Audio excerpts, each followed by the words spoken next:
नमस्कार बंधुरा village food blog চ্যানেলের পক্ষ থেকে সবাইকে জানাই সুস্বাগত। আবারও চলে এসেছি আপনাদের সামনে নতুন একটা রেসিপি নিয়ে।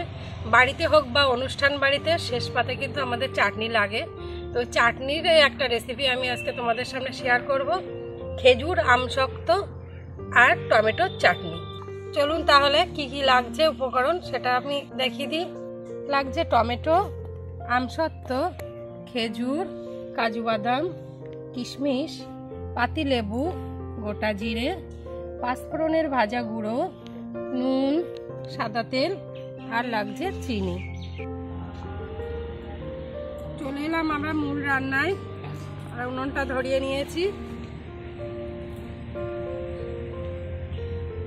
কড়াইটা গরম হতে সময় দেব। কড়াইটা গরম হয়ে গেছে, এবারে আমি এর মধ্যে দিয়ে দেব সাদা তেল। অল্প পরিমাণে দিলাম। তেলটা গরম হয়ে গেছে, এবার আমি এর মধ্যে দিয়ে দেব গোটা জিরে, সামান্য কয়েকটা দিলাম, টমেটো,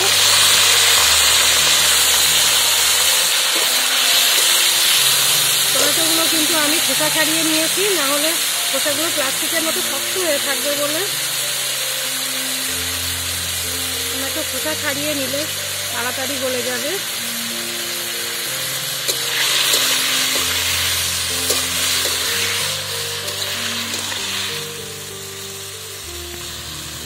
এবারে আমি এর মধ্যে দিয়ে দেবো পরিমাণ মতো নুন,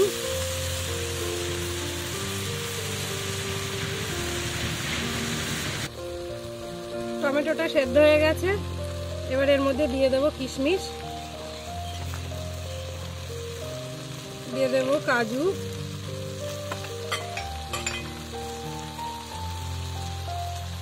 খেজুর দিয়ে একটু নাড়াচাড়া করে নেব।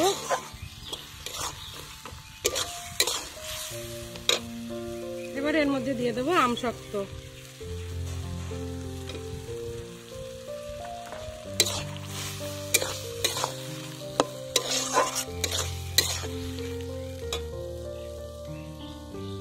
এবারে দেব চিনি।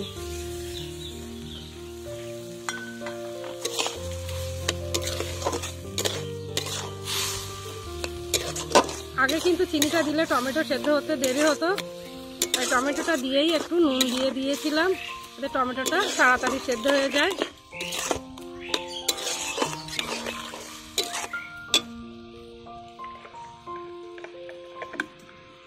এবারে আমি এর মধ্যে দিয়ে দেবো সামান্য একটু জল।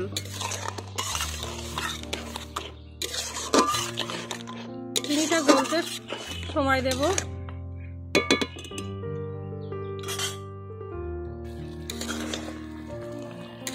দেখুন বন্ধুরা, আমসত্ত্ব খেজুর সবই কিন্তু ভালোভাবে গলে গেছে। আমসত্ত্বগুলো একটু গলা গলা ভাব এসছে, তার মানে আমার চাটনি প্রায় তৈরি হয়ে গেছে। এবারে আমি এর মধ্যে দিয়ে দেবো ভেজে রাখা পাঁচফোড়নের গুঁড়ো। এই ভাজা মশলাটা দিলে কিন্তু চাটনির গন্ধটা খুবই ভালো লাগে। মিশিয়ে নেব। এবারে আমরা চাটনিটা নামাবো, তবে তার আগে আমি এর মধ্যে দিয়ে দেব পাতিলেবু রস।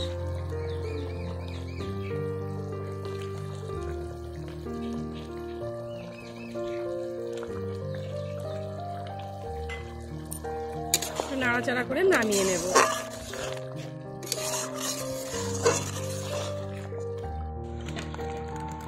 বন্ধুরা, আমার চাটনি তো তৈরি হয়ে গেছে। আপনারাও বাড়িতে ঠিক একইভাবে তৈরি করুন। আমার এই চাটনির রেসিপিটা কেমন হয়েছে অবশ্যই কমেন্টে জানান। আর ভালো লাগলে লাইক করুন, শেয়ার করুন, আর পাশে থাকা বেল আইকনটি ক্লিক করে আমার চ্যানেলটিকে সাবস্ক্রাইব করুন। দেখা হবে অন্য কোনো ভিডিওতে, ততক্ষণের জন্য নমস্কার।